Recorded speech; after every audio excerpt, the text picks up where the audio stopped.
अस्सलाम वालेकुम, मैं हूँ फ़िज़्ज़ा और ये है मेरा चैनल खाना पकाना। आज मैं आपको सहरी के लिए पराठे बनाना बताऊंगी कि आप किस तरह से रमज़ान से पहले ही सहरी के लिए पराठे जो हैं फ्रीज़ करके रख सकते हैं। कैसे आप मज़ेदार बल वाला जो पराठा है वो आप इंजॉय कर सकते हैं बहुत ही कम टाइम में। बहुत ही ज़बरदस्त सा पराठा, बस आपने कुछ चीज़ों को फॉलो करना है, फिर आपका बिल्कुल परफेक्ट जो पराठा है वो फ्रीज़ होगा।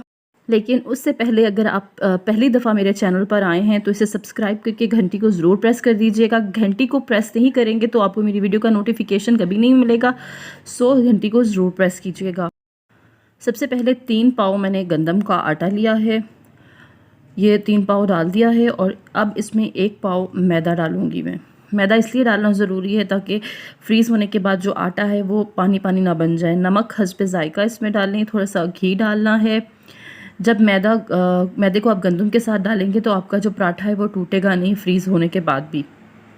और ये देखिए आटा गूंद चुका है, जैसे नॉर्मल रोटी का आटा गूंदते हैं वैसे ही मैंने इसे गूंदा है। और अब इसे तकरीबन आधे घंटे के लिए छोड़ दें। आधे घंटे बाद इसे दोबारा से गूंदना है, अच्छे से इसे गूंद लें। हो सके तो हाथों पर थोड़ा सा ऑयल लगा लें और 2 से 3 मिनट इसे गूंदने के बाद ये थोड़ा सा नरम हो जाएगा, क्योंकि जब आप ताज़ा आटा गूंदते हैं वो थोड़ा सख्त होता है। ये देखिए थोड़ा सा नरम है ये।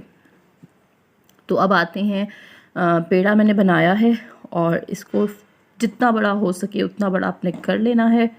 और फिर इसमें लगाना है घी।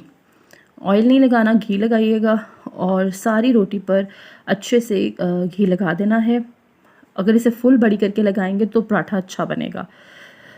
अब दरमियान से एक सुराख करना है और फिर ये देखिए इसे इस तरह से मिलाते जाना है, यानी कि आपने गोल सा जैसे डोनट टाइप का होता है वैसे ये देखिए इस तरह से बन जाएगा। उसके बाद क्या करना है, कट लगाना है एक जगह और इसे फोल्ड करने से पहले थोड़ा सा घी दोबारा से लगाना है। थोड़ा सा घी दोबारा से लगा के फिर इसे इस तरह से फ़ोल्ड करते जाना है। ये देखिए इस तरह से इसको फ़ोल्ड करते जाएंगे और बिल्कुल एंड तक ले जाएंगे और इस तरह से ये पेड़ा जो है मज़ेदार सा हमारे बल वाले पराठे का जो पेड़ा है वो तैयार हो जाएगा। चाहे तो रोटी को हाथ से बड़ा कर लें या बेलने से बड़ा कर लें।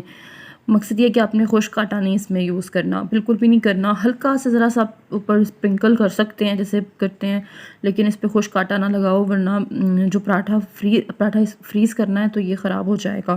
तो इस पे याद रखिएगा खुश्क आटा ना लगाओ। शीट रखी, शीट के ऊपर पराठा डाला।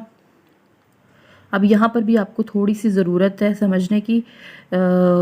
जब शीट दूसरी ऊपर रखनी है पराठे के तो उसे इस तरह से दबा के दरमियान से बाहर की तरफ लाना है ताकि बीच में कोई भी हवा ना रहे। ये देखिए कितना स्मूथ सा हो गया है, ज़रा सी भी हवा रही तो पराठा ख़राब हो जाएगा।